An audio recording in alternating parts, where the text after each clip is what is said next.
3 years of marriage, except when trying to conceive, Albert wouldn't even touch me. After the runaway fake heiress returned, I hid the pregnancy test and filed for divorce. Albert immediately agreed, afraid I might change my mind. He was the last to know about my plans to go abroad. He said, "Your parents-in-law have already forgiven you. You don't have to leave," I casually replied. "If I stay, my sister won't be happy. Do you want her to run away from home again?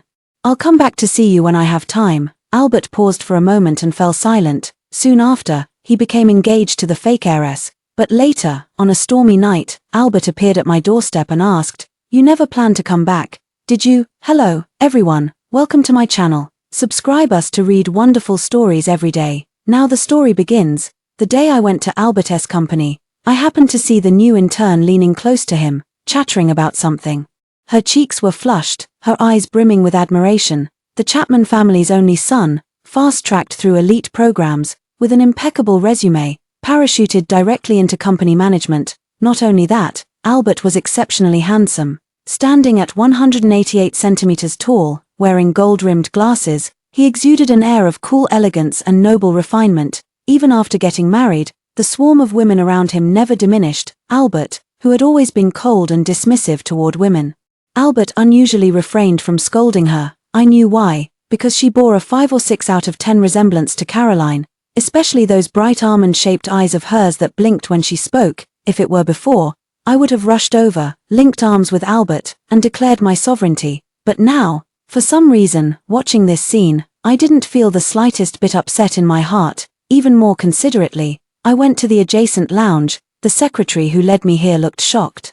Her earlier embarrassment completely gone. I had barely sat down for 2 minutes when Albert arrived. His narrow eyes rested on me. "Why didn't you come straight in?" I hadn't even spoken when I saw that intern from earlier step out from behind him. She stuck out her tongue and said, "It's all my fault for messing things up, making Mr. Albert take time out of his busy schedule to teach me." I didn't say anything, just looked at Albert and said, "I made lunch and brought it for you, no need."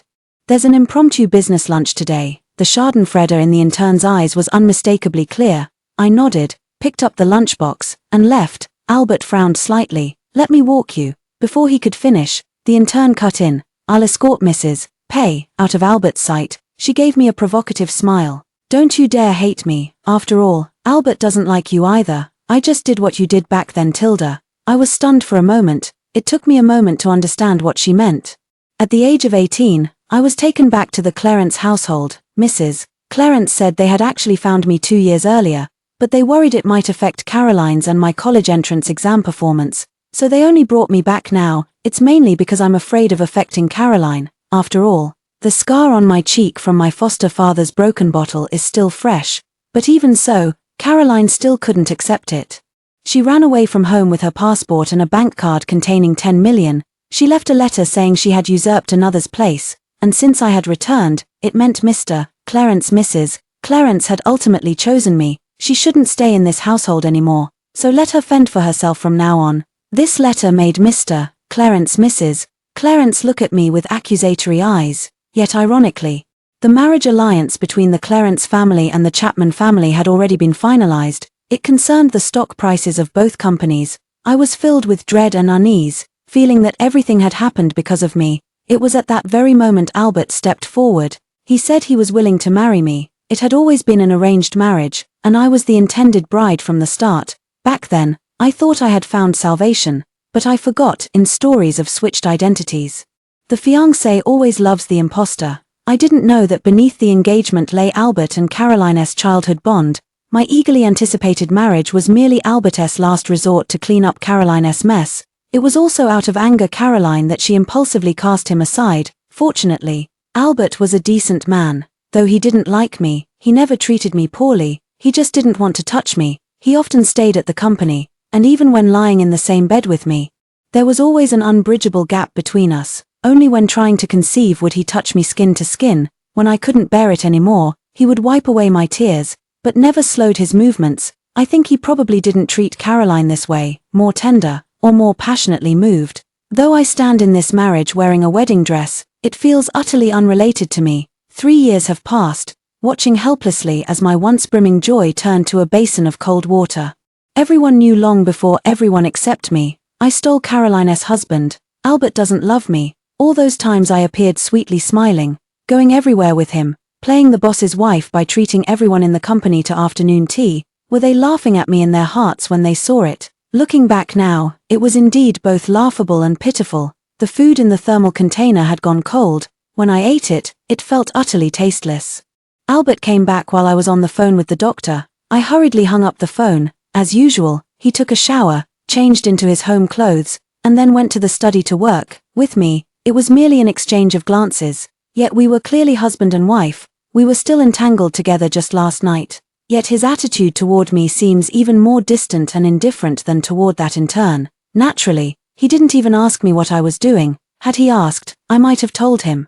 Tell him I'm pregnant. 1 month ago, once, when Albert and I were trying to conceive, Albert was restrained and conservative, but the hardware was undeniable. I couldn't help shrinking back, accidentally knocking his phone off the bedside table. Albert paused what he was doing to pick up the phone. Coincidentally, the phone happened to chime at that moment, and I happened to catch a glimpse of his phone screen. It was Caroline who sent the message. Albert, I want to come home. Albert pulled away from me, put on his clothes, and went to the study, probably to call Caroline. For some reason, at that moment, I found the lingering scent of Albert on me quite unpleasant, very dirty. I went to the bathroom and scrubbed myself clean for 2 full hours. When I stepped out of the bathroom, as expected, Albert still hadn't returned. I was so exhausted that I fell asleep the moment my head hit the pillow. Forgetting to dry my hair, I came down with a fever. I drifted in and out of consciousness for 3 days. During those 3 days, I received Caroline's message. Albert insisted I go back, saying my place will always be there and no one can take it from me. Sis, do you think I should come back? Turns out, Albert went to pick her up. Actually, I'm a few months younger than Caroline, but at that time, Mr. Clarence and Mrs. Clarence said when they took me home, Caroline has been spoiled by us.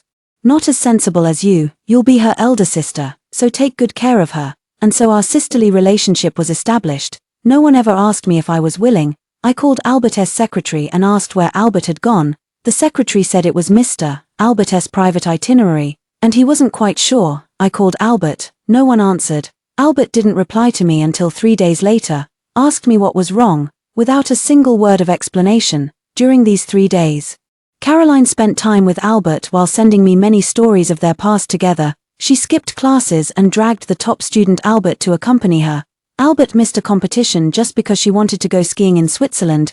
Caroline was harassed and followed by some punk, and Albert lost his temper, getting into a fight. The ever aloof and indifferent Albert before me once had his wild youth of lovesick folly too.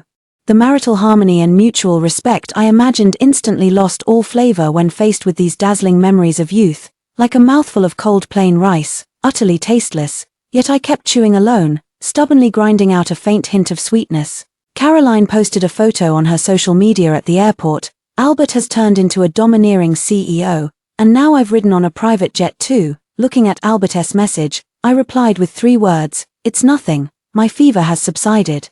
Along with the fever faded were the unrealistic fantasies and my fondness for Albert. Caroline has clearly returned. Albert still hasn't come clean with me. He's not reluctant to part with me. He just doesn't know how to say it. After all, these 3 years, I've done nothing to wrong him. Even Mother Pay, who initially couldn't bear the sight of me, has now started sending me gifts whenever she buys something nice. As usual, we were returning from dinner at the old Chapman family residence.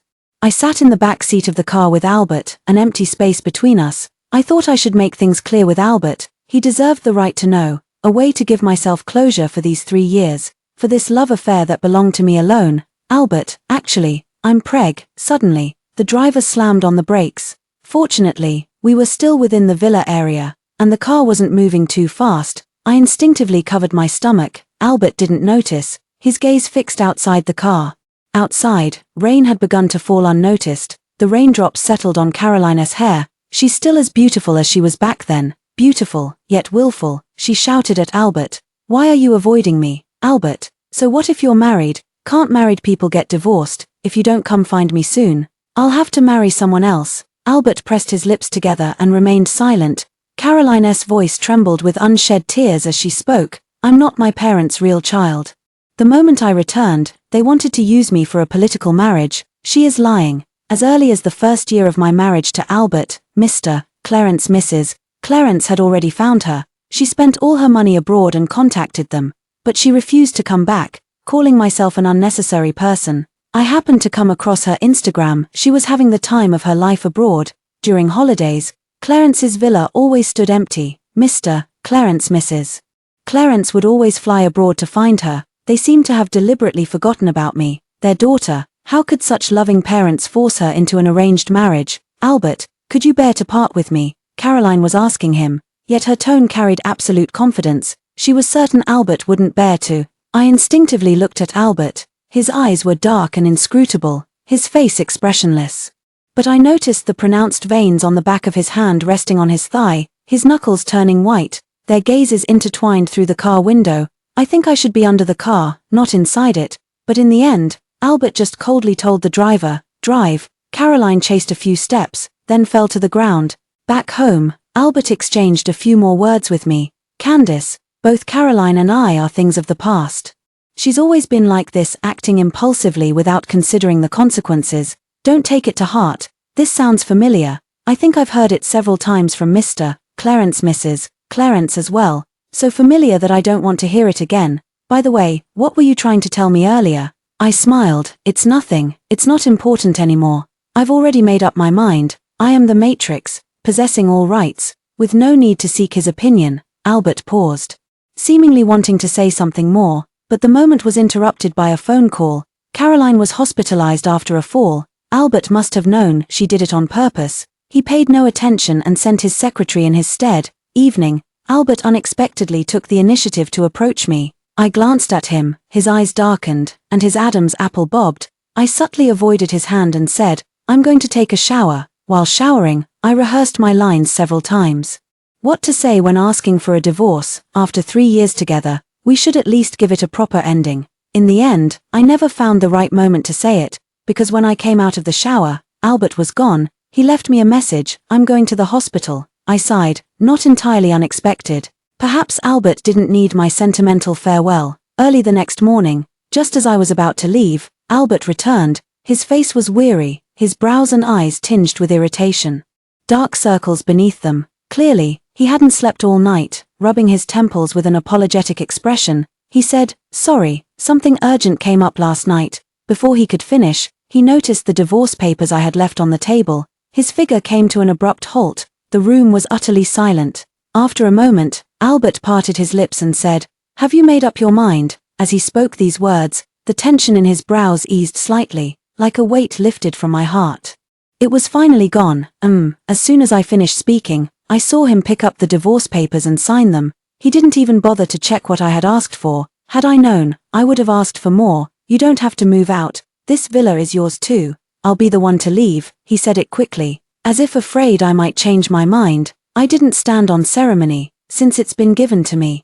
Even if I don't live there, I can always sell it. As for my decision to leave, there's no need to explain much to him. After all, we're no longer husband and wife. He doesn't need to know. After these words were spoken, the living room sank into silence once more. In the past, I didn't communicate much with Albert either, but the current silence seemed to make him somewhat uneasy. He pursed his lips. I knew this was his subconscious gesture when he was unhappy. He looked at me, his gaze slowly roaming across my face. Just then, his phone rang. It was a specially set ringtone. Who was calling went without saying. I could tell. Albert knew I could tell too, but he never avoided me because of it. This time was no different. He walked toward the study while answering the phone. The moment the study door closed behind me, I stepped out of the villa's main gate. I walked away from this place that had confined me for 3 years. 3 years ago, I entered with nothing but hopeful anticipation. 3 years later, I departed with a full harvest and tranquil composure. It's actually a very good arrangement.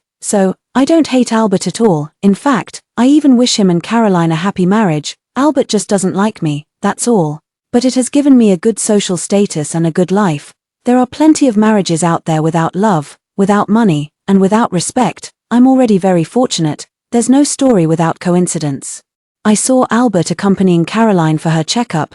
Caroline's leg was wrapped in bandages, likely from when she fell while stopping the car that day. She asked excitedly, "Albert, did you really get divorced? Why didn't you tell me immediately? Candice, that old hag, didn't pester you, did she?" Albert practically told her the moment it happened. "After all, we only signed the divorce papers this morning. You lied to me before when you heard I was being stalked by a pervert.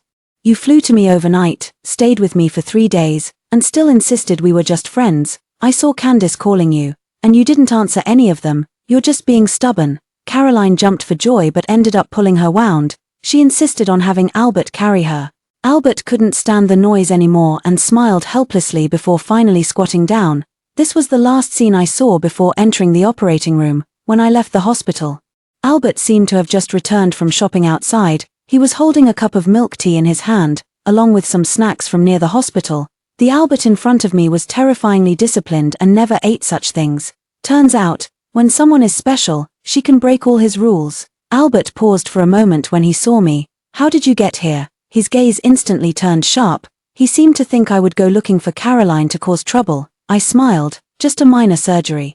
Albert's gaze fell upon my pale lips, and he suddenly fell silent. What kind of surgery? Why didn't you tell me? I was just thinking of how to brush him off when I heard a woman's voice behind me. What took you so long? I'm starving. Caroline's complaints carried a coquettish tone. I lifted my foot and brushed past Albert. 1 month later, I received a call from Albert. He asked me, "Have you moved out?" From the night we signed the divorce agreement, Albert moved out, apparently. When he went to the villa to pack his things, he discovered I had already moved out too, but I never expected he would go there personally. He took over the company at a young age, wishing each day had 48 hours. I see his secretary more often than I see him. It was during that time I accompanied Caroline that he disappeared for 3 days. After receiving my affirmative reply, Albert paused and said, "That's just as well. Perhaps it's for the best." I understood. These 3 years were but a dream. The place is deserted. No one remembers anymore. A clean break, to give newcomers a fresh start. I had barely hung up Albert's call when Pay's mother's call came through. She asked me, "Any good news lately? What nourishing foods have you been eating?" She had just bought a pearl necklace and was having it delivered to me. Albert hadn't told her yet. Our divorce hasn't been publicly announced yet. We need to find the right timing. It mustn't affect the company's stock price. For old time's sake, as husband and wife, I agreed to this request. But why even keep it from Pay's mother? Whatever, she is Albert's mother. Let Albert handle it himself. The day before departure, I attended a dinner party as usual. Before leaving, I received a message from Caroline. "Candace, I have a gift for you. Is this to thank me for not continuing to pester Albert?" I didn't think much of it. Over these 3 years, I've made some friends in the circle. Since we probably won't see each other often from now on, it's time to say goodbye. When I arrived, several wives were discussing their husbands. Which one is keeping a mistress outside? Which one is flirting with the female secretary? Seeing me, someone said enviously, "Candace, your husband is still the best. But I heard that Miss Green from the Green family has had a crush on your husband for years. The Greens traded a project for your husband's secretary position. You'd better watch out." Span. So Albert's face is worth that much. No wonder he kept that secretary by his side. But none of this concerns me anymore. By the way, why hasn't your husband come? I explained. He's already busy enough. How could he possibly find the time to come? I've lost count of how many times I've said this. After 3 years of marriage, Albert has never attended any event with me as husband and wife. Maybe he's genuinely too busy, but at this very moment, a lady suddenly looked behind me and exclaimed in surprise, "Isn't this your?" She quickly stopped herself, casting a sympathetic glance my way. A premonition seemed to stir within me. I turned to look. A tall, elegant man and a petite, lovely woman. They walked arm in arm, like a loving couple. It was Albert and Caroline. "There are so many reporters at the door. How could your husband not know to avoid suspicion? Bringing his secretary to the banquet is one thing, but with your sister too." I wanted to come up with a more dignified excuse, but it was proving rather difficult. "Mr. Clarence, Mrs. Clarence publicly claimed I was the posthumous child of a relative, which is why they adopted me. Few people know that Caroline is the mistakenly switched fake heiress, but almost everyone knows that Albert was supposed to be Caroline's husband, and that I drove Caroline away to seize the opportunity." Albert seemed startled by the reporters at the door. He hardly ever attends such occasions and didn't know reporters would be staking out the entrance. Even if he knew, he thought he wasn't a celebrity and wouldn't be the focus of reporters' attention. But he was wrong. His face alone was more popular than some D-list celebrities. A reporter asked him, "Mr. Albert rarely makes public appearances, but this isn't Mrs. Chapman, is it? We all just saw Mrs. Chapman go in." "Excuse me, Mr. Albert, did you cheat?" I heard Albert's face darken as he coldly said, "Private matter, no comment, very much in line with his usual style. But the Caroline beside him suddenly had red-rimmed eyes. "Are you Mr. Albert S. Lover?" She forced a smile as the reporter's microphone nearly shoved into her mouth, looking particularly pitiful. I had a premonition in my heart, so it was, "This is Caroline S.'s real gift for me." Indeed, Albert grasped Caroline S.'s hand in reverse and said, "I'm already divorced." He chose to sacrifice my dignity and the company's stock price to save Caroline. I was met with a chorus of schadenfreude and eager anticipation for drama. Albert lifted his gaze, locking eyes with me. His expression changed, and he instinctively moved toward me, but he still had Caroline hanging on his arm.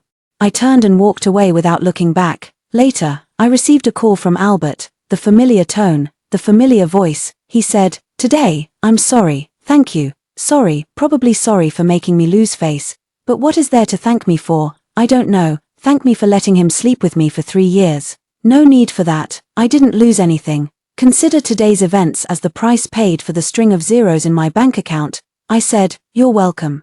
But you're not welcome to patronize us again." I thought this would be my last conversation with Albert. As a result, the next day, in the airport waiting lounge, I received his call once again. Unlike the last time when his tone was so indifferent, this time, there was a rare impatience in his voice. "Where are you going?" I gave a fake location. Not that I'm narcissistic enough to think they'd come looking for me, but just in case, I lied. "Clarence's family, and Albert. I don't want to see any of them. Your in-laws have forgiven you. You don't have to leave." Is it because of what happened yesterday? Caroline wanted to attend with me. She didn't expect there would be reporters, and besides, we are indeed divorced. It's just that the timing of yesterday's announcement was somewhat unfortunate. I interrupted him, saying, "If I stay, Caroline will be upset. Do you really want her to run away from home again?" After I said this, the other end of the phone fell silent. Coincidentally, my flight began boarding. Before hanging up, I casually said, "I'll come back to see you all when I have time." I lied. Goodbye, goodbye forever, everyone from my past. This was my last phone call with Albert. A long time later, I happened to see some gossip online. It was said that Mr. Albert was photographed drunk, cursing someone as a liar. "You promised you'd come back." Albert was absent from the morning meeting. He's not in good shape. An indescribable restlessness gripped him, yet he couldn't pinpoint the source of this unease. Suddenly, rain began falling outside.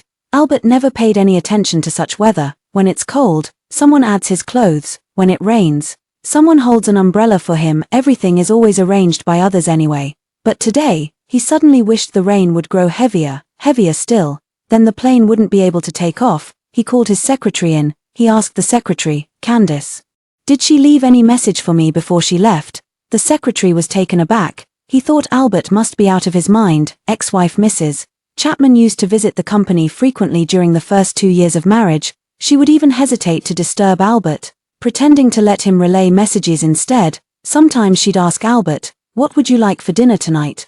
Other times she'd remind Albert, "Don't forget to eat on time." He would wait Albert to finish his meeting or during a break in his affairs to relay the words of his predecessor, Mrs. Chapman. But Albert seemed to rarely respond, usually just saying "got it." Later, no one knew when it started. The predecessor, Mrs. Chapman, stopped coming to the company much and no longer asked him to pass on messages. Occasionally, she would come by to bring Albert a meal, but the secretary felt that even this wasn't quite the same as before. The former Mrs.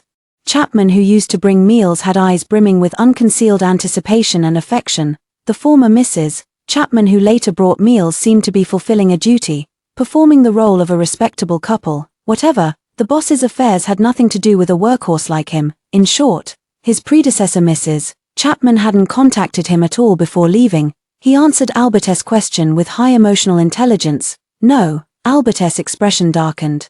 He knew he and Candice were already divorced, but she didn't have to leave this place right after the divorce. Even if they were no longer husband and wife, they were still family. Albert wanted to have his secretary inquire about Candice's exact whereabouts, but then thought better of it. It's best for them to keep their distance and not disturb each other for now. Albert returned to work after dismissing his secretary. He was very busy, so he quickly put Candice out of his mind. In the middle, Caroline called him to discuss the engagement. He took the time to answer. He didn't like being disturbed during work hours. Before Candice knew him well, she once called him, and he rejected the call. After that, Candice never called again. But Caroline wasn't as polished as Candice. She was still like a child, calling him whenever she felt like it. There were even a few times when he was still asleep, with Candace lying beside him. Everything seemed just as it was before, until the secretary knocked and entered once more. "Mr. Albert, your wife, Miss Candace, seems to have sold the villa you used to live in together." Albert hadn't fully processed this when the secretary continued. "There were some things left behind that weren't taken, and the agent couldn't reach Miss Candace, so they called us instead." The secretary's expression was somewhat peculiar. Albert paused for a moment before asking, "What things?" It was a pregnancy test report. The rain grew heavier. It trickled down the floor-to-ceiling windows of the villa. Albert held the slip of paper, staring at the word pregnancy for a long time. Candace left many things behind. Their wedding photo still hung in the living room. On the table, there were only a few photos of them together. It made people mistakenly think she had just gone on a trip and would return soon. Albert pressed his lips together, a strange emotion flickering in his heart. This child came at the wrong time. But if Candace insists on keeping the baby, he wouldn't object. She has every right to keep this child. He might not be able to give her child the Chapman family's inheritance, but a trust fund would still ensure the child never wants for anything. Albert was certain Candace would keep the baby, otherwise, why wouldn't she have told him about it? Candace didn't tell him about the child, probably because she feared he wouldn't let her keep it. Beneath the prenatal checkup forms lay some other things. The yellowed, aged paper. "It's a certificate of award, first prize in physics competition." Candace, flipping through, "There are many more." Albert thought for a while before remembering. It was when the Clarence family brought Candace back home that Candace returned to the Clarence household with them. She brought back many certificates. As if trying to prove to Mr. and Mrs. Clarence just how outstanding she was, she attended a low-tier university, forced by her adoptive parents to stay close to home, attending college while working part-time to support the family and care for her younger brother. But Mr. and Mrs. Clarence didn't care how good Candace's grades were. They only cared whether Candace's presence would upset Caroline. That day, Albert was also present, because Caroline called him in tears, saying she was about to be kicked out by Candace, so he rushed to the scene immediately and stood by Caroline's side, willingly becoming her support. But now, looking back, it seems like everyone was standing by Caroline's side. Only Candace stood there all alone. She was thin and dark, with dry, yellowish hair, nervously wringing her hands. In her hands was a stack of certificates. But Mr. Clarence just glanced at them and said, "What a mess. Are they even clean? Throw them away." They didn't even look at them. They didn't understand the prestige of that physics competition. But Albert saw it, because he was originally going to participate in that physics competition too. Unfortunately, Caroline suddenly wanted to go skiing in Switzerland. He was already the heir of the Chapman family anyway. Missing this one competition wouldn't stop him from getting into a top-tier university. If he had gone back then, would he have met Candace much earlier? Candace later stored all these certificates in a drawer of this villa. Beneath the pile of certificates, there was also a book about management. This wasn't Candace's usual reading. It was given to Candace on their wedding night. At that time, he couldn't bring himself to be intimate with Candace. Back then, he was still young and still angry. Angry Caroline had walked away, forcing him to marry a woman he'd barely met. Perhaps overwhelmed by emotion, he spoke harsh words. He said, "Your education and perspective make you ill-suited for the duties of my wife.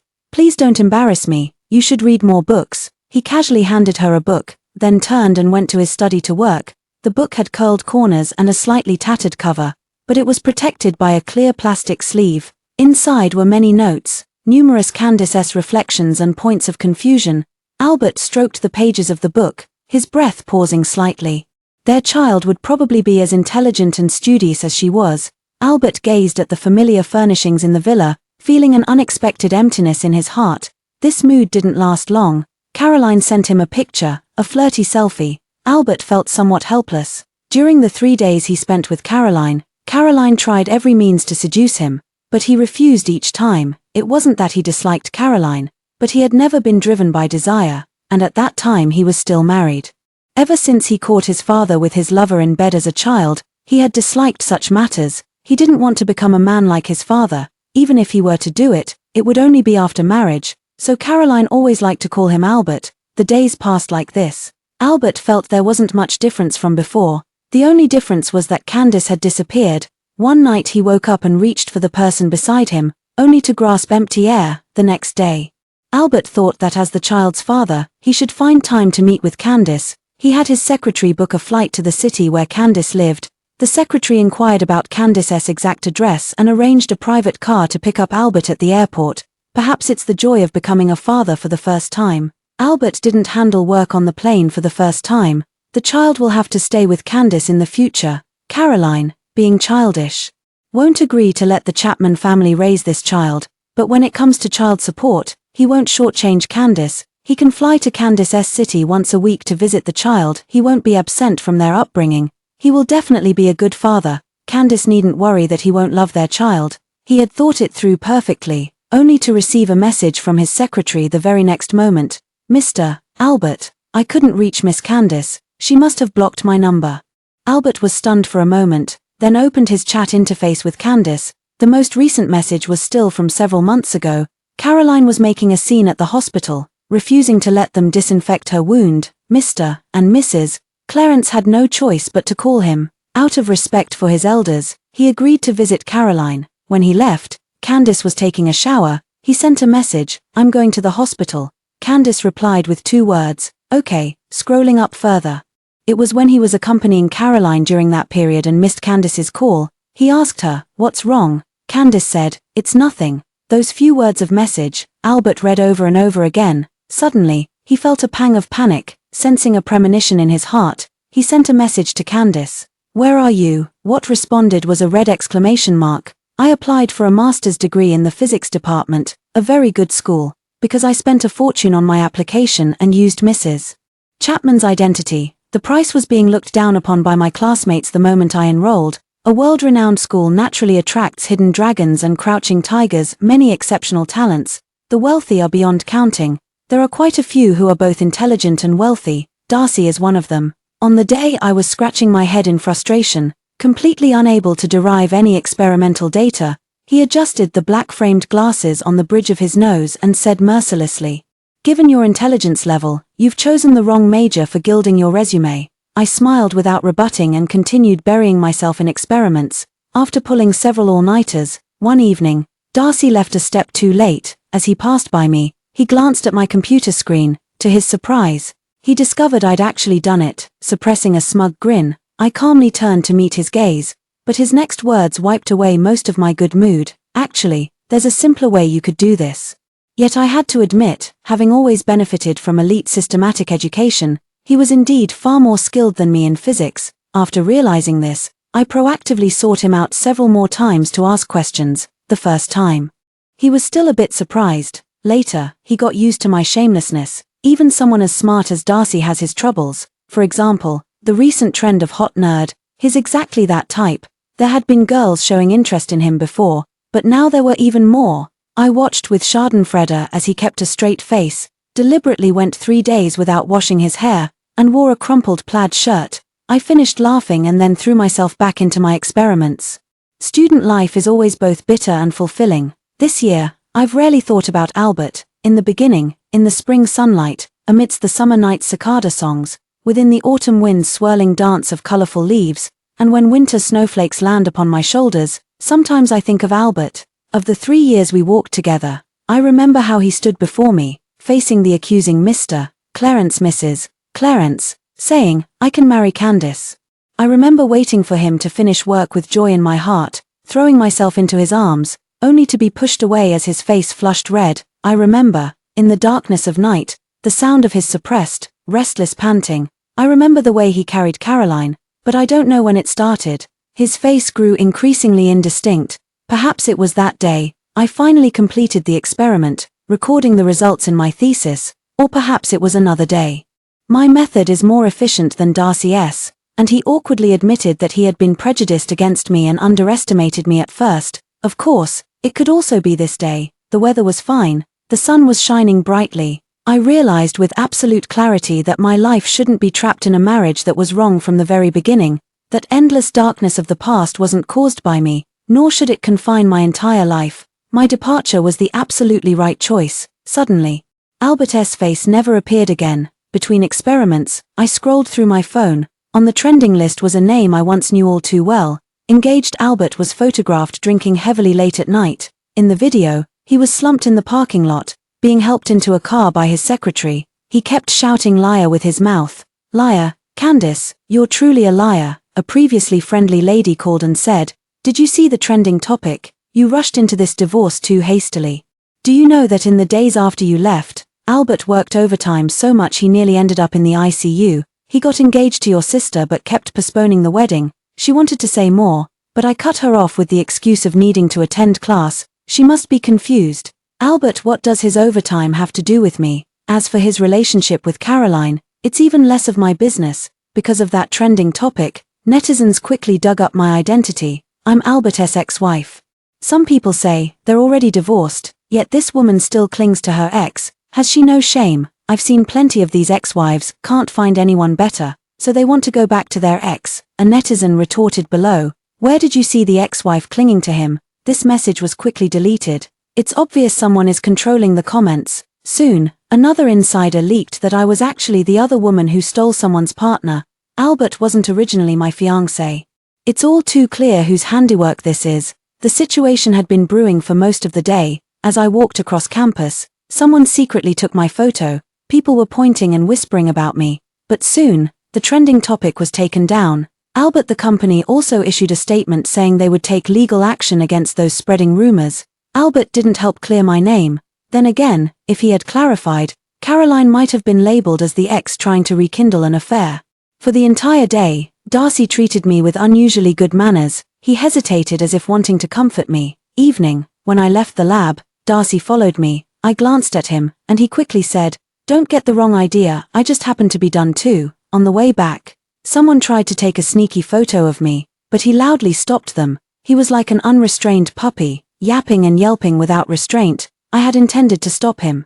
But when I saw his eyes gleaming at me after he finished yelling at someone, with that no need to thank me, no need to praise me expression, I changed my mind. The kid meant well. He walked me to the apartment entrance, insisting the whole way that he just wanted to take this route today. I didn't call him out on it. Before we parted, I said thank you to him.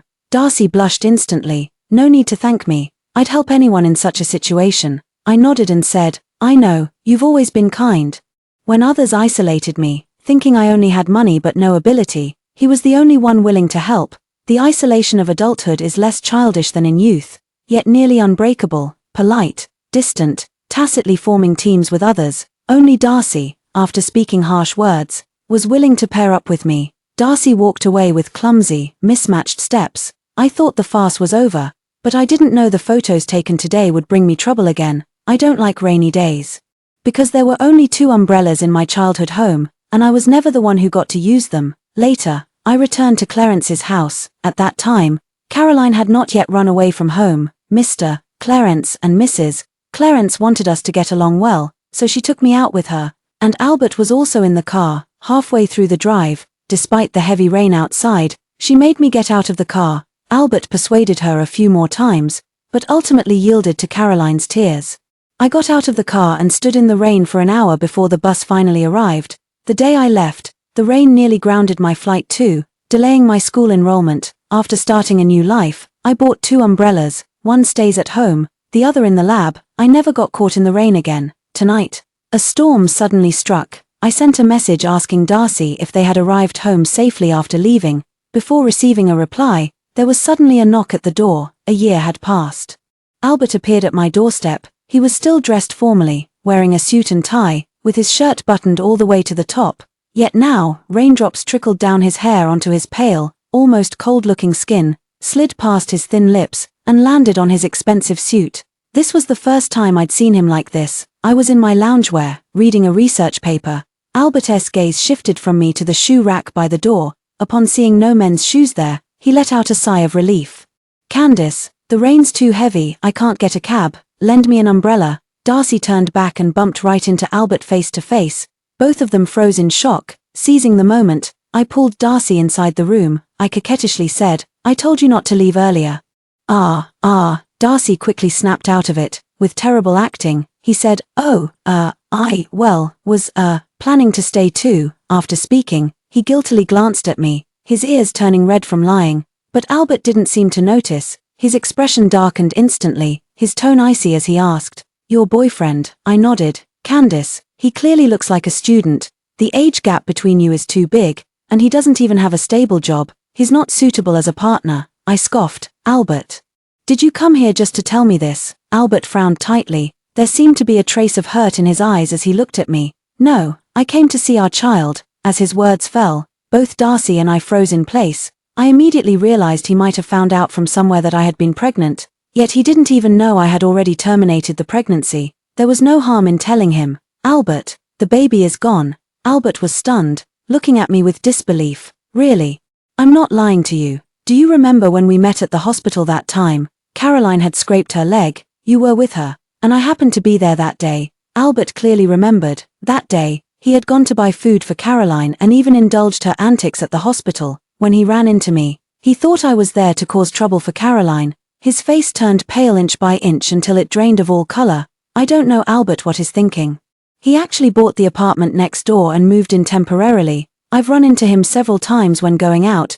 Darcy has pretended to be my boyfriend a few more times, but this method clearly isn't working. Albert didn't come because he couldn't let go of me, he came for the child. Moreover, he saw right through Darcy's disguise. But what I don't understand is why he still hasn't left, even after I told him the child was gone. When I asked him this, he froze for a long moment before saying, "The company has business here too." Such an obvious excuse. I turned and walked away immediately. "Candice," Albert called after me. I kept walking as I heard him say, "Even if we're no longer husband and wife, can't we at least remain friends?" Ridiculous. Not many days passed before Caroline showed up too. I heard her arguing with Albert. "You think I don't know why you came here? You saw someone post her photo and immediately flew here after checking the location.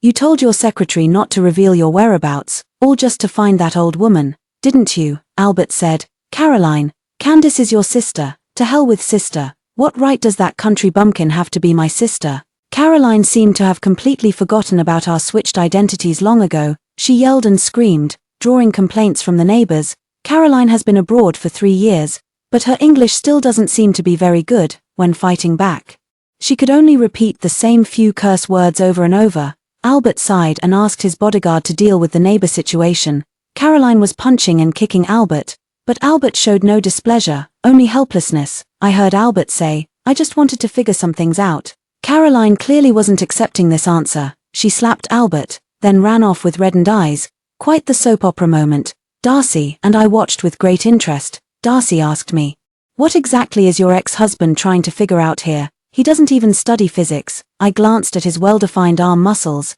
He's such a hot nerd, hot enough, and nerdy enough. Later, Albert came to see me a few more times. I ignored him every time. "What you need to figure out has nothing to do with me. Please don't disrupt my life." The last time I saw Albert, it was another rainy night. He blocked me at the doorstep. "You never planned to come back, did you? Why ask such an obvious question? Candice, why are you so heartless? I just went to the hospital, and now you want a divorce when I return." Albert's voice trembled as he spoke, even choking up slightly, like a wronged child. I looked at him in shock, shocked by his shamelessness. I retorted, "What else? Wait for you to bring it up." Albert choked on his words. "If I hadn't gone to the hospital that night, would we still be divorced?" I told him bluntly, "Yes. Our marriage was a mistake from the very beginning." Albert retorted, "It wasn't a mistake. If it wasn't a mistake, why did you repeatedly go behind my back to see Caroline?" Albert flusteredly denied it. "Only that one time, and that one time, it was because Caroline said she was being followed. She was too scared, she wanted to go home, so he went to pick her up. Only that one time. We can try getting back together. There are plenty of couples who remarry after divorce. Besides, I've never done anything to betray you since we got married." Albert stubbornly stared at me, waiting for a positive response. I didn't want to say it outright. It would make me sound like some bitter, resentful woman. It seems he wouldn't admit it unless I spelled it out clearly. I said, "That photo on my study desk, the one of you and Caroline, was taken during high school, wasn't it? That doll you've been carefully preserving, Caroline gave it to you, didn't she? You gave me the cold shoulder when I cut the roses in the yard because you and Caroline planted them together, didn't you?" Albert opened his mouth, but no words came out. I knew it. After marriage, Albert might not have done anything to wrong me. Perhaps he never slept with Caroline. Yet he still regarded her as the most special person. Albert wanted to treat her as an ordinary friend, often having his secretary handle matters instead. But when Caroline truly lost her temper and became upset, Albert could never remain indifferent. Just like those 3 days, just like when the reporters asked their questions, Caroline had always been the most special person to him. Uncontrollable favoritism has left me increasingly lonely in this marriage. Albert's eyes flickered with panic. He wanted to explain something, but ultimately realized any words would just sound like excuses. I walked into the apartment. Behind me, Albert said his last words to me. Why did you wait until I understood my own feelings before telling me all this? I closed the door. Albert moved away. It never appeared again. Darcy confessed to me that day. Albert and Caroline weren't married yet. Related hot searches appeared online again, directly accusing me of sabotaging Albert and Caroline's relationship. Just like last time, a bunch of trolls are smearing my reputation. But unlike last time, Albert publicly issued a statement. He said, "The Chapman family's marriage arrangement was originally with the Clarence family, without specifying which young lady of the Clarence family, so there's no situation where I stole Caroline's husband." Then, he added that he had already cut off contact with me and hoped netizens wouldn't disturb me either. This time, he actually acted somewhat like a man. Yet Darcy still found this statement unsatisfactory. He sought out his hacker friend. As a result, the truth about the switched heiresses was exposed that very day. The greedy couple had swapped their child with the wealthy family's baby. The fake heiress pretended to run away from home, only to end up abusing drugs and sleeping around abroad. After squandering all her money, the fake heiress returned and forced the real heiress to divorce. What a steaming pile of drama, backed by evidence and vivid imagery, far more explosive than those vague, half-baked scandals from before. Caroline immediately had people delete the posts and suppress the trending topics, but Darcy's friends were one step ahead. As soon as one post was deleted, a new one popped up. The final result was, Caroline was left utterly disgraced. Darcy got her reward and was thoroughly satisfied. Many years later, on the day Darcy and I got married, Mr. Clarence and Mrs. Clarence showed up uninvited and were turned away at the door. Over the years, they tried to reach out to me, but I ignored them every time. Caroline never ran away from home again, but her spending habits grew increasingly extravagant, so formidable that, once out of money, they would make a huge scene, even going so far as to injure Mrs. Clarence. At this moment, they thought of me again, but I was no longer their daughter. They only acknowledged me after I turned 18. By then I was already an adult, no longer in need of guardians. They kept my social kinship records unchanged, both for convenience and to please Caroline, so legally speaking, they're just strangers to me. As for my adoptive parents, after the child-swapping scandal came to light, they never contacted me again, probably fearing I'd send them to prison. All that remains in my life are those I love, and those who love me. At the wedding, Darcy was crying as we kissed, and I thought I saw Albert pass by in a fleeting glimpse. The end. Story 2. Discovering Devin's infidelity. He didn't panic or deny it. We talked, divorced, all very calmly. On the way to get the divorce certificate, I couldn't help but ask him, "Why did you insist on fighting for our marital home?" "That thing," Devin said nonchalantly. "Deirdre got jealous and insisted on personally destroying all traces of me being with other women to vent her anger." He shook his head, his tone amused yet indulgent. "Childish fool." I froze for several seconds, staring at his profile glowing with delight at divorcing me. Swinging my bag, I smashed it into his face, sending blood flying from his nose. I suffer from emotional detachment. Devin, when he asked for a divorce, I handled it with my usual calm rationality. As the at-fault party, he readily agreed to cede most of our marital assets to me. The only thing he insisted on keeping was our marital home. That house was bought when we were 24, costing us all our savings at the time. I still remember the day we got the keys. Standing in that raw concrete-smelling shell of a home, we were radiant with excitement, dreaming and planning our future. That joy is something I could never forget. Even years later, 8 years passed. Devin's annual salary grew higher and higher, and each new house we moved into was bigger and more beautiful than the last. When we divorced, I counted 7 properties under my name. We hadn't lived there for a long time.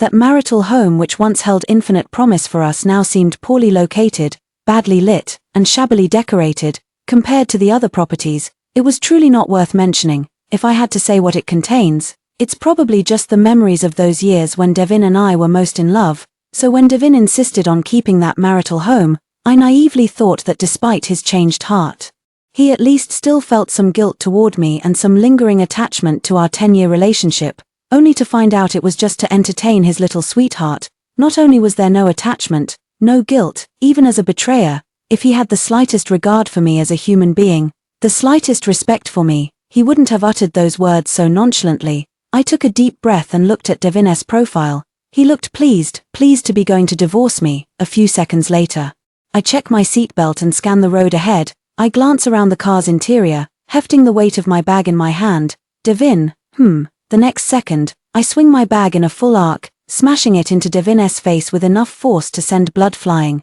Holy shit, Chaya, you're insane. Devin was caught completely off guard by this sudden head-on blow, abandoning all pretense of composure as he swore uncharacteristically. I watched his reaction closely, ready to take over the steering wheel at any moment. After all, a man heading toward a new life still values his survival. Devin didn't even bother to wipe his nosebleed, frantically pulling the car over before glaring at me in fury. Devin pressed a tissue to his bleeding nose, brows furrowed tightly as he suppressed his anger, his voice dripping with disappointment. Chaya, I always thought you were intelligent and level-headed, not some hysterical shrew. Can't we just have a dignified divorce? I sneered. Dignified? You've been planning this divorce for a long time. Couldn't wait to start a new life with your little lover. You're happy and content. Of course you can be dignified. Your dignity comes from the heart. Suddenly, I saw through my own self-deception and forced pretense that everything was fine, and me, I was betrayed, abandoned, forced to accept this situation. Why should I be dignified? Is that even dignity? No, that's called being pathetic. Devin's expression made it clear he thought I was being unreasonable. What do you really want? I want you to suffer. I want you two shameless lovers to never have a good ending in this lifetime. I stared at him, just want to vent. Devin was still dazed when I slapped him again, a sharp crack as crimson fingerprints bloomed across his cheek. Before my next strike could land, Devin seized my wrist, his teeth clenched in fury. Chaya, you're crossing the line, more than your affair. More than serving the other woman soup I made, more than her sending intimate photos to taunt me while I was hospitalized. I remained expressionless. No, I won't divorce until I've had my revenge. Devin looked at me as if seeing me for the first time, laughing in angry disbelief. Fine, Chaya. I always knew you were selfish and cold-blooded, unwilling to suffer the slightest loss, but I still underestimated you, not wanting any further complications in the divorce proceedings. And unable to bear the thought of his young lover continuing to be the other woman, Devin closed his eyes and let it go. Fine, consider it my debt to you. I forced a smile and twisted my wrist. TSK, what a touching display of self-sacrifice for love. Be sure to tell your little girl about today's heroic deeds. Let her properly fuss over your wounds. With that, another heavy slap landed across his face. My mood had finally improved by the time we arrived at the Civil Affairs Bureau, only to be ruined again by a piercing scream. Deirdre, the other woman in Devin's life, stood at the entrance of the Civil Affairs Bureau, covering her mouth with a look of horror as she stared at Devin. The young woman was wearing stiletto heels today, dressed in a Chanel dress with a Hermes bag slung over her shoulder. Her makeup was flawless, and even her fingernails and every strand of hair had been meticulously styled. Youth shines with dazzling beauty. I don't know whether she dressed up and waited here to mock me as a victor, or to immediately celebrate their wonderful new life with Devin, but whatever her intentions were, they've now come to nothing. Deirdre threw herself into Devin's arms, tenderly caressing his face with tearful eyes. Devin, was it this wicked woman who hit you? How dare she hit you?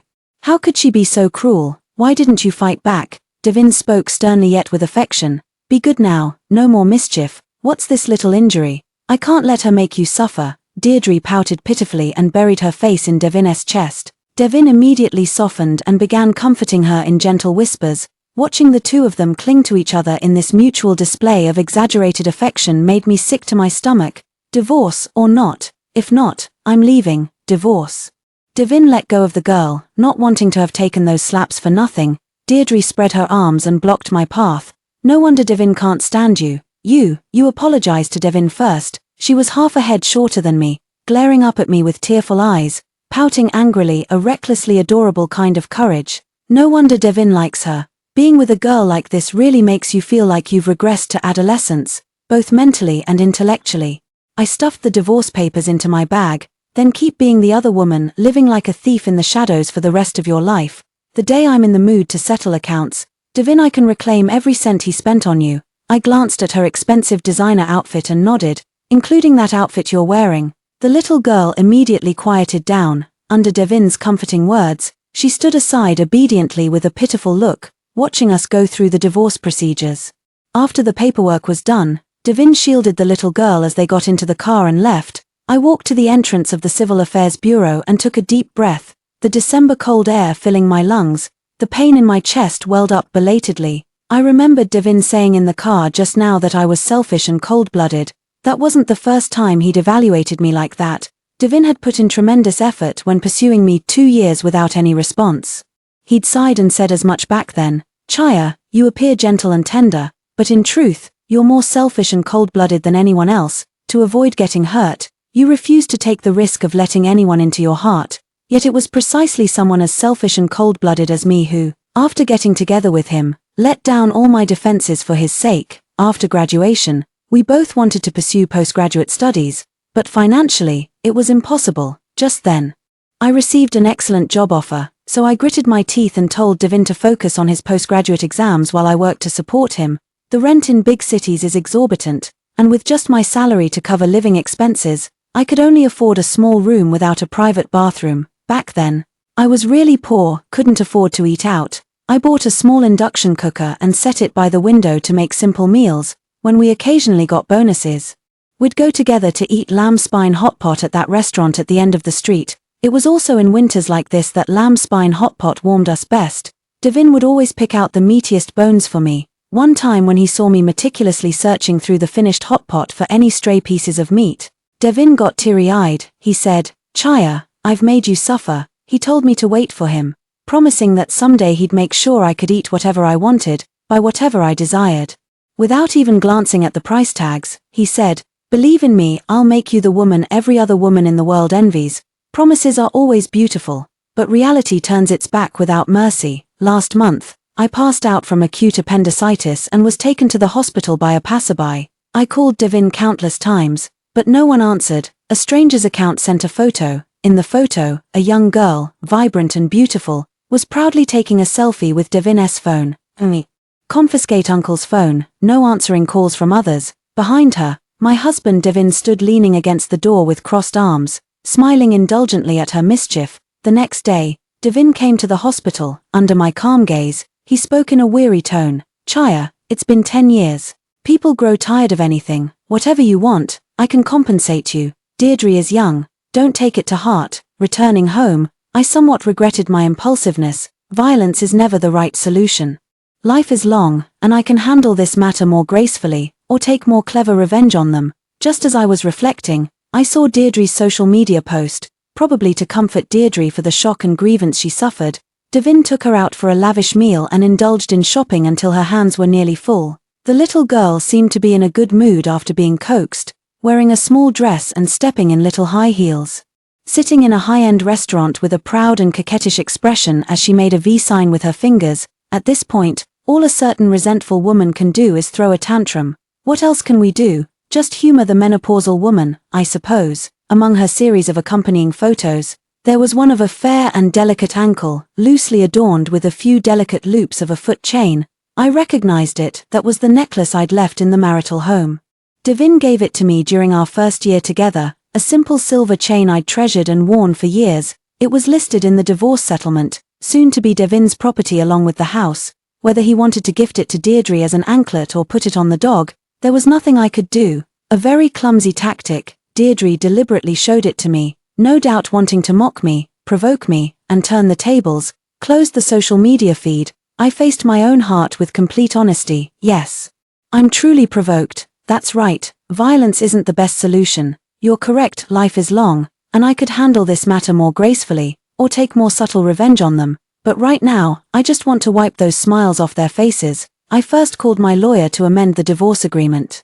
I've changed my mind. I want Devin to leave with nothing. The lawyer pondered for a moment. This request might be quite difficult to fulfill. It's okay. My gaze fell on the phone screen, Deirdre's face beaming with smug triumph. After all, I'm not the one who can't afford to wait. Hung up the phone. I went to the walk-in closet and picked out a hardshell bag with metal corner guards, drove out, and headed straight to the mall where Devin was shopping. I found the two of them arm in arm at the mall entrance. A bag swung up and hit. The metal corner guard cut Devin's brow, and blood streamed down. Deirdre screamed again. Devin clutched his forehead in anger. Chaya, what madness are you up to again? I raised an eyebrow. What, you want to fight back? Glancing at the rapidly gathering crowd of onlookers, Devin ground his teeth. What kind of person do you take me for? I nodded. That's good. Then came another solid slap across the face. The onlookers buzzed with heated discussion. What's going on here? Does it even need asking? Clearly a case of beating up the mistress. Wait, no, from what I see, this sister's exclusively beating up her husband. Of course, I'll take down 100 enemies, but I'm not about to lose 8,000 myself. Beating the other woman counts as intentional assault and can lead to detention. At most, beating your not yet divorced husband counts as domestic violence. As for how domestic violence is handled, well, everyone knows. The young woman, unconvinced, argued loudly, he's already going to divorce you, we've paid you compensation, what more do you want? I carefully chewed over these two words. Devin haven't filed for divorce yet. And you two haven't gotten your marriage license yet. So, who exactly is this you're referring to? People around had already started recording videos. Wow, this mistress is so brazen. And calling him uncle, they don't even look that far apart in age. What kind of kink is this? Hurry, film this. Let's see if this cheating husband will hit his wife for his mistress. Devin hadn't completely lost his wits yet, probably out of embarrassment. He desperately tried to drag Deirdre away, but the little girl stubbornly resisted, sending shopping bags scattering across the ground. Devin fumbled in panic, and I seized the opportunity to whack him a few more times with my bag. Sometimes the blows landed on him, sometimes on Deirdre, who couldn't resist poking her head out from his arms. Indiscriminate attacks. Amidst the chaos, Deirdre lost her shoes. The necklace she wore as an anklet slipped off, tripping her and sending her tumbling hard onto her backside. The necklace flew away, disappearing into the crowd of onlookers. Despite Devin's protests, Deirdre still called the police. We were taken to the police station. My lawyer arrived immediately and took charge from the rear. I'm sorry, officer. I bowed my head sincerely and apologized with complete compliance. I suddenly discovered my husband's affair, betrayed and abandoned. I was so heartbroken and overwhelmed that I lost my composure. In a moment of impulse, I couldn't help but hit him. I've caused you trouble, and I'm truly sorry. The officer taking my statement paused, looking at me with some hesitation in his eyes. First time doing this? Yeah. First time. The policeman frowned. The lawyer spoke up promptly. The criteria for identifying domestic violence are persistence and frequency. My client's actions absolutely do not qualify as domestic violence. It was simply an overreaction due to extreme emotional distress. The officer set down his pen and delivered his verdict. This is a marital dispute. You two should go home and work it out through proper communication. Deirdre suddenly stood up, her voice shrill. What? The fight was so brutal, and she doesn't even get detained. The police officer glanced at Devin's face. Looks scary, but the assessment shows it doesn't even qualify as minor injuries. Doesn't meet the detention criteria. Deirdre was so furious she looked around in bewilderment, then suddenly pointed at her own bruised forehead. What about me? She hit me too. I'm not her family member. So doesn't that count as intentional assault? The lawyer shot me a look, once again. I wisely stood up and apologized. My apologies, Miss Deirdre. You happened to be in my line of attack. I couldn't stop myself in time. It was purely accidental. The police officer also nodded. Miss, the surveillance footage doesn't prove that Miss Song had any intention to harm you. This doesn't constitute intentional injury and can only be resolved through civil mediation, in the end, according to standard procedure. The police had me pay Deirdre 50 yuan for lost wages and 200 yuan for emotional distress, a total of 250 yuan. I sincerely accepted, calling out to Deirdre, who was being comforted by Devin, and pointed at Deirdre. Did you hear that? Transfer 250 to her. Anyway, the property hasn't been divided yet, so whether he transfers or I transfer makes no difference. Deirdre's face turned dark as I left the police station. I passed by Deirdre and smiled faintly at her wary gaze. Why did you have to provoke me? There's a 1-month cooling-off period for divorce. I can change my mind anytime. Try showing off to me again. I dare you. Walking out of the police station, I felt physically and mentally refreshed. Everything suddenly made sense. What calm restraint, what dignified composure. It's all just self-deception. Every emotion suppressed now will surface in the dead of night, then viciously rebound and consume you. Reliving today's pain and humiliation again and again, tormented endlessly. People should always settle their scores when they can, report it immediately when it happens.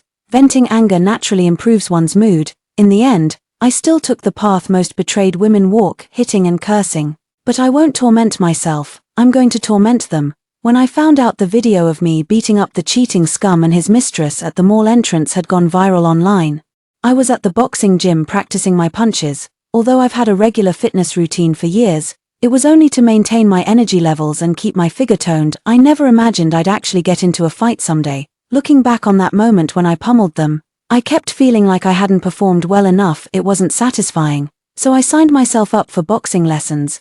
During the break, the young boxing coach looked at me with his phone, then back at the video. "Hey, sis.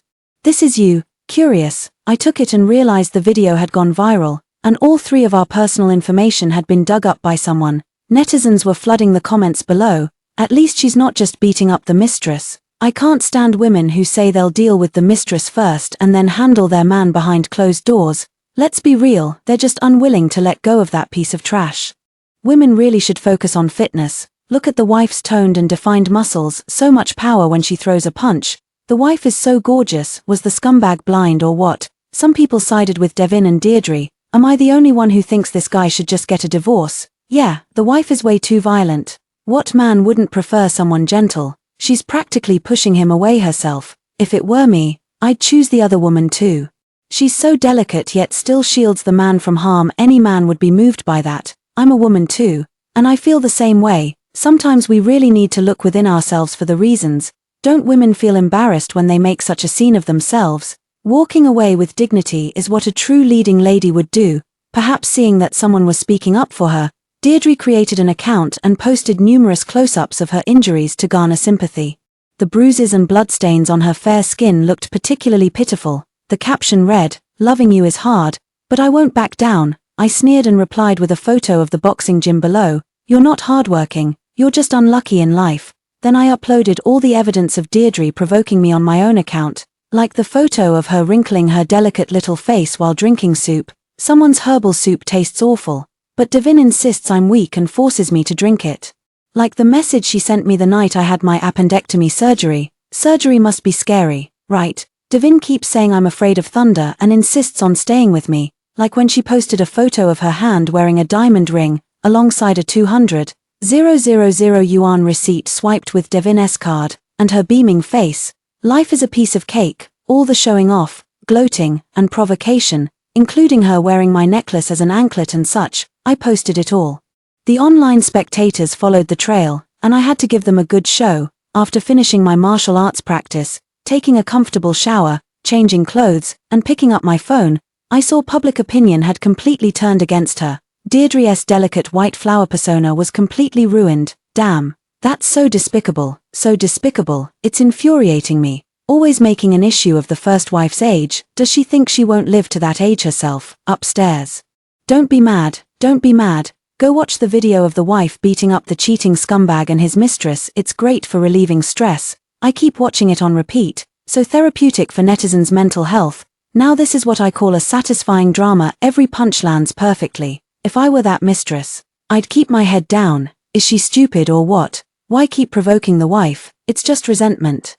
Some people are just shameless, stealing someone else's husband and then flaunting their victory. Some still remain clear-headed and rational. Am I the only one who thinks the ex-wife looks pathetic like this? All this lingering drama just shows she still can't let go. Exactly. She should just walk away with grace and find someone hotter and richer than her ex to rub it in his face. Yeah, only when the ex-husband sees his former wife with another man will he truly feel the loss. Who knows?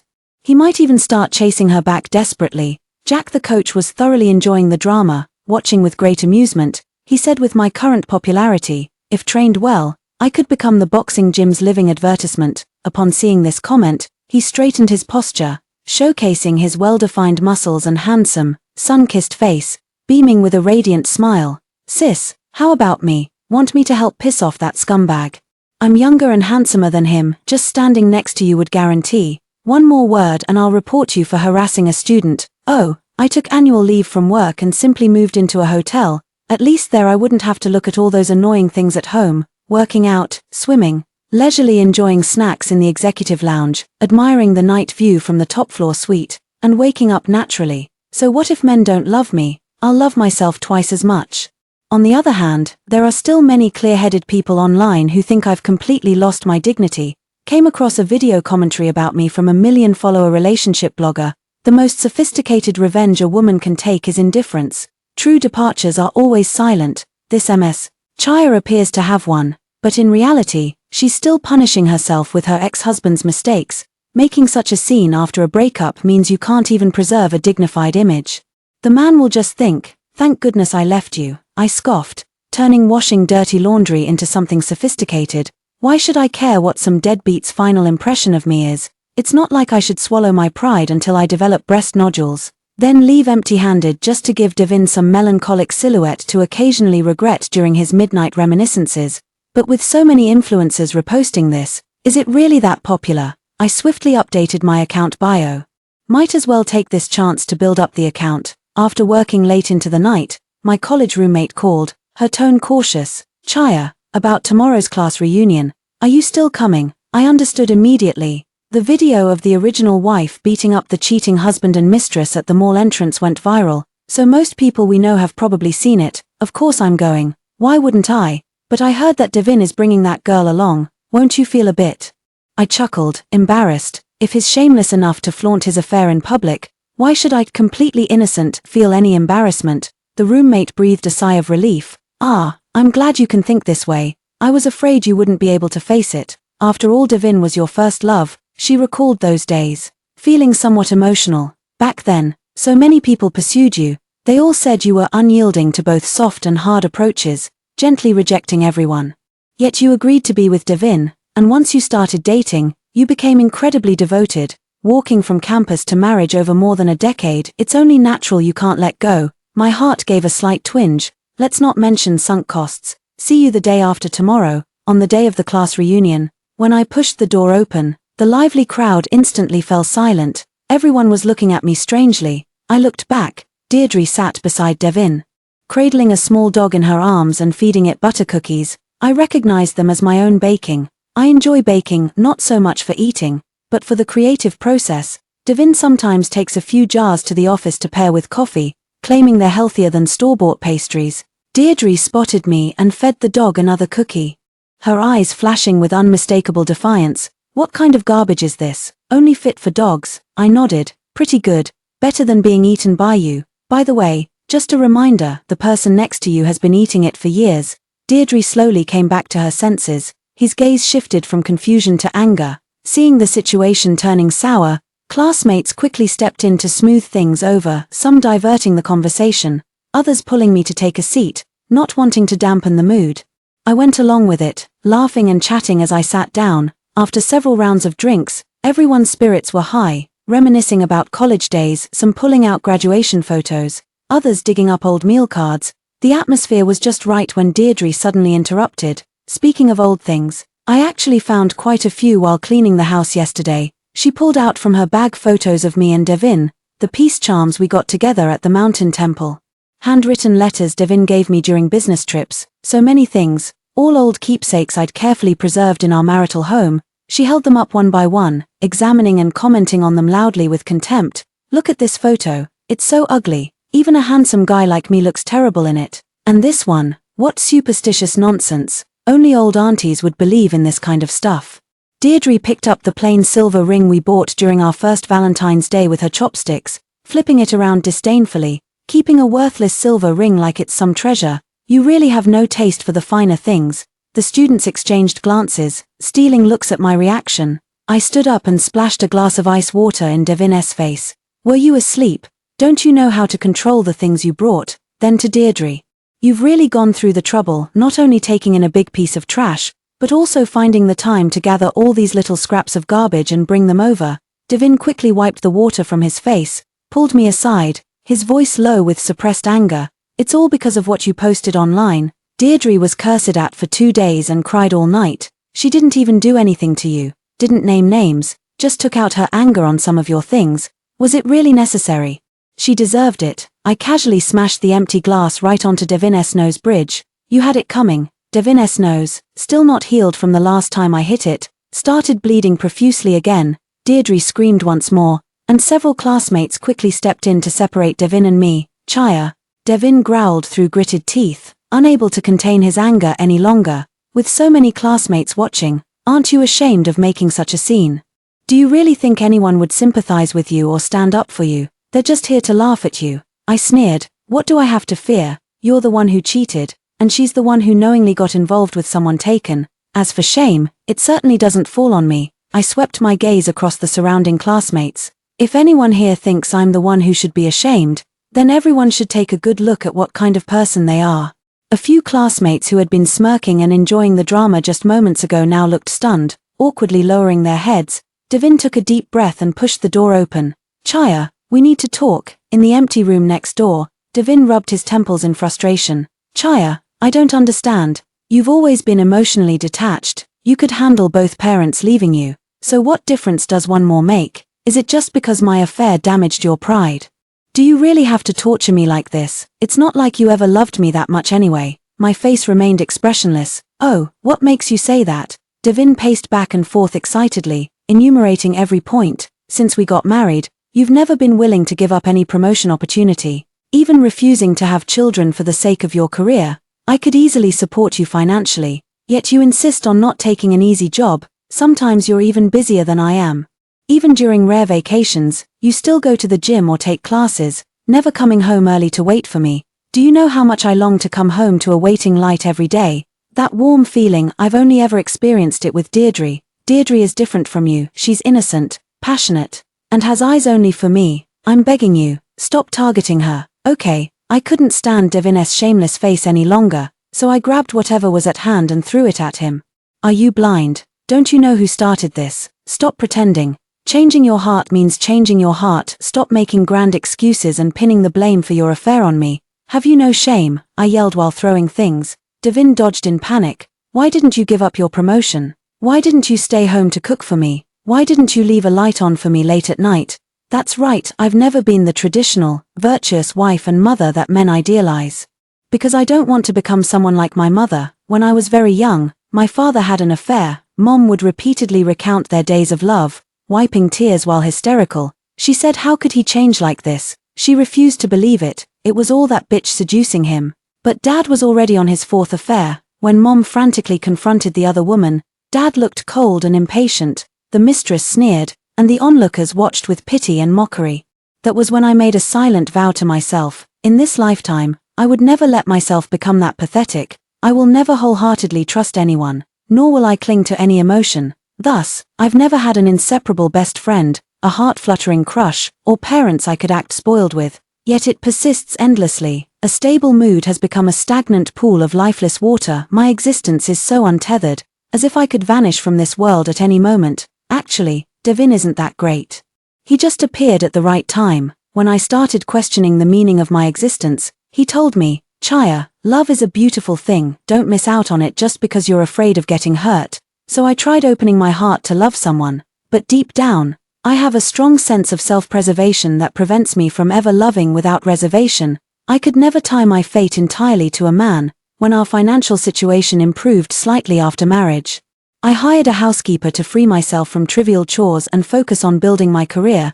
But what's wrong with that? If I weren't a corporate executive now, could I afford such a long paid leave to divorce you? If I couldn't hire the best lawyers, would you have divided the assets so willingly? If I were stuck at home doing chores with 2 kids, would I even have time to settle them before hitting you? No one noticed when the door opened. A crowd had gathered, all filming with their phones. I know this segment will soon go viral too. My former classmates were all dumbfounded, and it took them a while to snap out of it and pull us apart. Devin and Deirdre were dragged off to who knows where, leaving only my college roommate to stay with me. The class reunion turned into a full-blown gossip fest. My roommate sighed with emotion. Chaya, you always managed to surprise us. You know what? Back then we all said you were an ice queen who'd never fall in love, but then you suddenly got together with Devin and had this serious relationship that lasted years. And not long ago when we saw that video of you beating up Devin, we were shocked too. Though it's quite satisfying. I never imagined you'd do something like this. It's a bit. My roommate seemed hesitant to say it. I chuckled and finished the sentence for them. A bit like a shrew, isn't it? My roommate said awkwardly. It's not that serious, it's okay, I replied bluntly. I don't think shrew is necessarily a bad word. It's something I only came to realize these past few days. Women have been conditioned to be too docile for far too long. In literature, films, and television, wounded women who wallow in self-pity are often portrayed with poetic, moving imagery, even encouraging them to endure further abuse or seek it out. As if silent suffering would eventually make everyone suddenly realize their mistakes and feel profound regret, yet the most necessary act of retaliation, when taken, is immediately stigmatized as being a shrew, but when harmed, one should absolutely give tit for tat. We should have possessed the power to be aggressive and self-protective. Back then, I didn't understand, I only knew how to isolate myself. It wasn't that I truly didn't want to love others, I was just running away. Devin was right about that, because I feared the potential pain of facing it. I didn't even dare to touch the beautiful love. When I found out Devin was cheating, I regretted opening my heart for a while. I wondered, was I wrong? Perhaps I really shouldn't let anyone into my heart after all. But in these days of venting through the most direct slaps, I suddenly understood, it shouldn't be like this. Cowards get hurt even by cotton, they're even afraid of happiness. Life comes only once, we should face everything it gives us head on, laugh when you're happy, cry when you're sad, love when you feel like loving. It's okay to get hurt, let go of what needs to be let go, and fight back when you must. Only this way can you live freely, without regrets. Only then can you greet fate's next gift with endless passion and eternal anticipation. The days that followed were quite pleasant too. Deirdre, whenever she couldn't resist acting up and pissing me off, I'd find Devin and give him a good beating, afraid he might fight back in desperation. I always brought along Jack the coach as my bodyguard. Eventually, it got to the point where just raising my hand would make Devin and Deirdre instinctively duck their necks with terrified looks in their eyes. That's more like it. They have no right to flaunt their happiness in front of me, it's too sickening to watch. A scumbag and his mistress should keep their heads down and slink around like this. I'm quite satisfied, but Deirdre still hasn't learned her lesson completely. After finding out she was pregnant, she couldn't resist sending me her pregnancy test results, her tone dripping with smugness. 6 years of marriage without conceiving. No wonder you got dumped. Thankfully my womb is fertile. And Devin is over the moon. I studied her belly with keen interest. This was absolutely hilarious. Wasn't this just blatantly telling me her womb couldn't wait any longer? Deirdre soon regretted her provocation with bitter remorse, because I didn't show up on the day we were supposed to get our divorce certificate. While she was frantically bombarding me with angry calls, I was vacationing on the beach, filming content for my fans. Chaya, how could you go back on your word? I lazily bask in the sun. I'm furious, I simply don't have the energy to get divorced without taking a vacation first. Let Devin go get a new Q number. The livestream room was buzzing with excitement. She's truly mastered the marriage law. Haha, reverse psychology. As long as I stay calm, others will panic. Let's see if the mistress dares to act smug now. After the rearrangement, before the wedding registration date arrived, Devin first received a court summons. The lawyer drafted a new contract for me, demanding Devin leave with nothing. Devin initially refused outright and dragged it out for another month. But as Deirdre's belly was about to show, the young woman, who cherished her beauty and dreamed of looking stunning in a wedding dress, wanted to marry as soon as possible. She cried and made a scene, pressuring Devin to agree to the divorce terms. Devin, you make $1 million a year, you'll earn it back eventually. If we don't hold the wedding soon, I won't even fit into my wedding dress around the waist. Devin gritted his teeth and signed the agreement. I successfully secured all marital assets. My previous viral videos gave me significant exposure, and by live streaming the divorce process, I've gained hundreds of thousands of followers. Doing the math, this divorce might just make me rich. On the day we signed the agreement, Deirdre had tears in her eyes, looking as if she had suffered the greatest injustice, and bit her lip as she asked me, "Are you satisfied now, with this cooling off period over? What excuse could you possibly have not to cooperate?" I smiled faintly. "Don't worry, I promise I'll be there this time." On the day they collected their divorce certificates, Devin and Deirdre held their breath the entire time, not daring to make a sound, only exhaling in relief once the green booklets were in their hands. This time, I meant what I said, because the bomb I planted for Devin was about to explode. If we didn't draw a clear line now, I was afraid Devin would change his mind. But now is the time. The day after receiving their divorce certificate, Devin and Deirdre had just finalized their wedding invitation designs when Devin's personal information could no longer be contained online. The renowned foreign company where he worked responded swiftly, issuing a sternly worded statement that very day. The core message was just one sentence. "Mr. Devin has seriously violated our company's core values and employee code of conduct. His employment contract is terminated effective immediately. An annual salary of $1 million, gone." Deirdre wanted to follow my lead in building an online presence. She rushed to flaunt her diamond ring and baby bump, only to have her account permanently banned by the platform for promoting inappropriate values. At the same time, my lawyer sent me a message: Mr. Devin faces substantial penalty fees due to termination of employment. Coupled with previous excessive spending and the division of marital assets already completed, preliminary estimates showed debts nearing $1 million. I glanced at the phone notification, took a sip of iced coconut water, my feet buried in soft white sand, gazing at the azure sea and sky. I replied with 2 words: not bad. In the live stream, fans were spreading the news with great joy and excitement. Congratulations Chaya for escaping the misery and thriving on your own. May the scumbag and the homewrecker stay together forever, one unemployed, the other banned. Perfect match. This ending is so satisfying I could wolf down 3 bowls of rice in one go. I gazed at the boundless sea horizon, the ocean breeze lifting strands of my hair as I smiled with effortless radiance. My emotional detachment seems to have healed quite naturally on its own.